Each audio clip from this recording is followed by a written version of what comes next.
Ça c'est la série P, qui est la première série des rotules sans bouton. Ça veut dire la serrage se fait avec cette bague ici.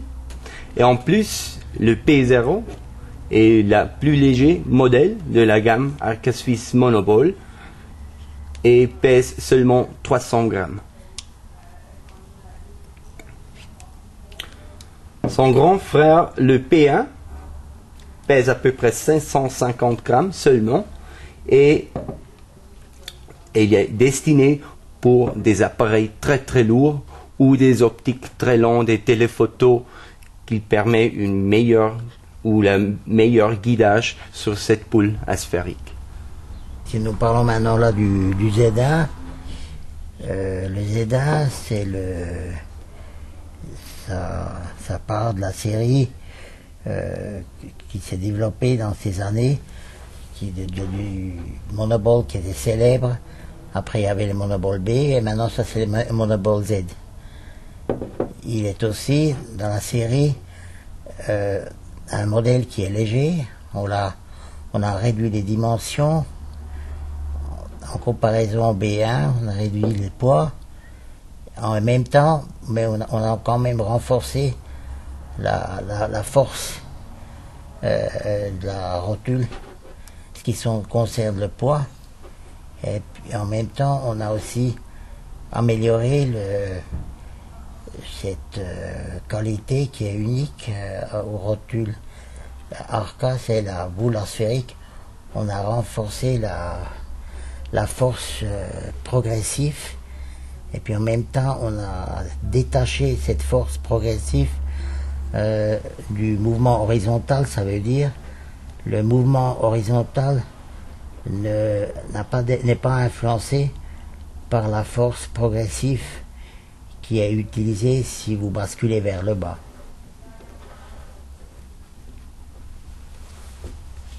Si on parle d'AD4, c'est la série D4, on l'a ajoutée au fond au cube, parce que le cube c'était un produit qui est, disons, du point de vue du prix, qui était il y avait une grande différence entre le cube et les Z1, que maintenant on a pu créer une nouvelle gamme de produits comme la série D qui se trouve entre les deux et qui donne, disons, une certaine disons, les qualités du cube, mais dans une autre qui sont faites d'une autre manière. Ça veut dire, ici on a un ensemble qui est fixe.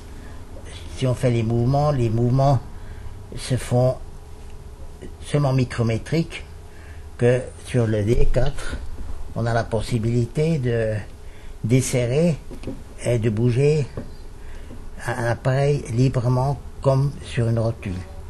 On fixe les mouvements et puis on peut faire le réglage à la fin micrométrique pour l'ajustement fin.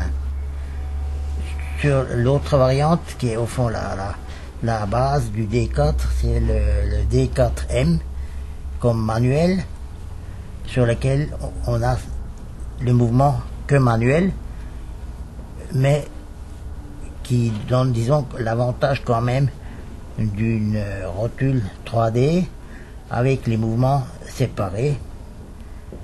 Et d'autre part, les dimensions sont pas plus grandes pratiquement qu'une rotule traditionnelle. D'autre part, ce qu'on a sur cette rotule, ce qui n'est pas au fond pas une rotule, c'est difficile c'est une 3D, c'est qui est deux panoramiques, qui est un panoramique inférieur et puis un panoramique supérieur. Ça veut dire qu'on achète avec ça un appareil très complet pour l'usager qui fait des panoramiques.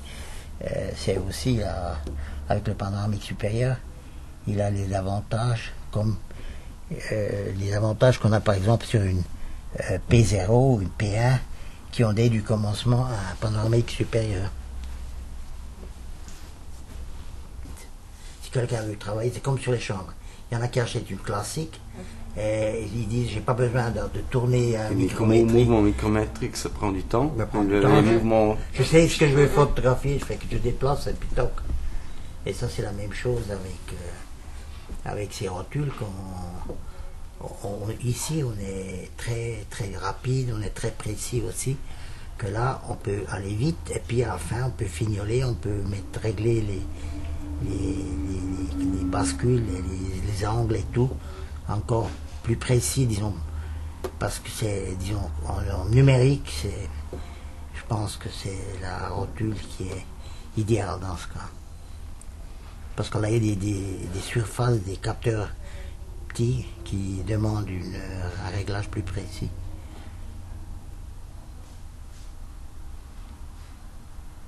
Il n'y a pas beaucoup à dire. Il est en soi déjà.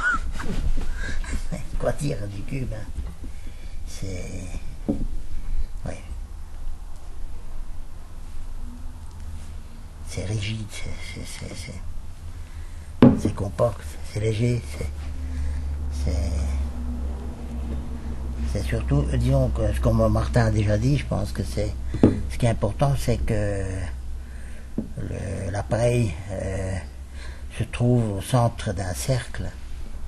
Ça veut dire on a la déviation entre le plan de l'objet et l'appareil change pratiquement pas.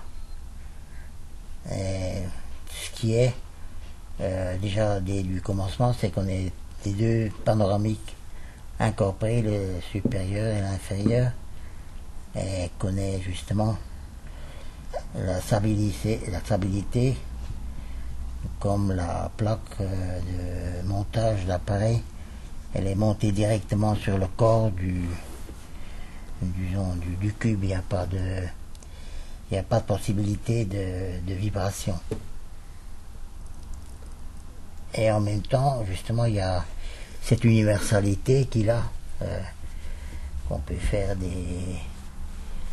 on a la possibilité de faire quand même un mouvement de 90 degrés.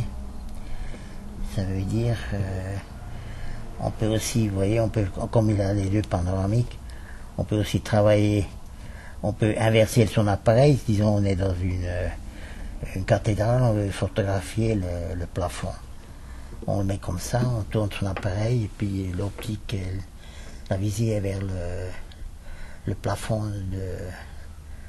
de l'église ou de la cathédrale. En même temps, ça fonctionne aussi en horizontal, avec un appareil qui est décentré. Et puis, tout ce produit complexe, en même temps, il pèse à peine 1 kilo. Ça veut dire, en même temps, on a eu un poids très faible, avec une très grande rigidité.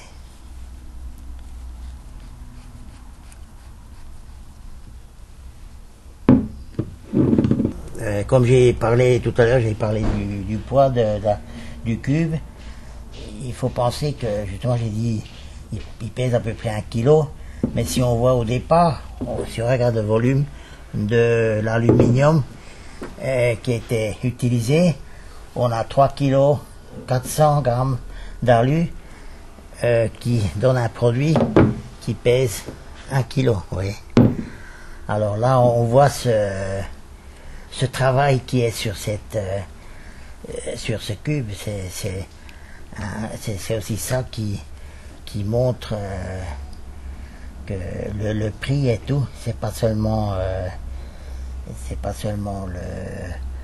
un prix fantaisiste, c'est un prix réel qui se voit aussi à côté de l'idée et tout, les brevets qu'il faut payer et le travail, le montage, tout. Il y a aussi le temps d'usinage sur un appareil. Si on veut un produit précis, il y a toujours un usinage. Ça veut dire, si on essaierait de faire ça en fonderie, le produit serait toujours plus grand, il serait pas beaucoup moins cher, parce qu'à la fin, pour faire un produit comme ça, on ne peut pas coulisser sur la fonderie. Ça veut dire là où il y a les mouvements, il faut de nouveau que ça soit une matière qui est suffisamment inerte, rigide pour garantir la tenue, hein, et la précision. Ça veut dire que, oui, je pense qu'on a pris la méthode la plus, celle qui était possible pour créer un produit de ce genre. Mais si vous achetez un produit, c'est comme ça, et vous l'achetez pour la vie. Ça veut dire que si vous comparez à d'autres produits qu'on échange tous les 3 ans, tous les 2 ans des fois, et vous pensez que vous pouvez le garder pour toute votre vie, il est bon marché.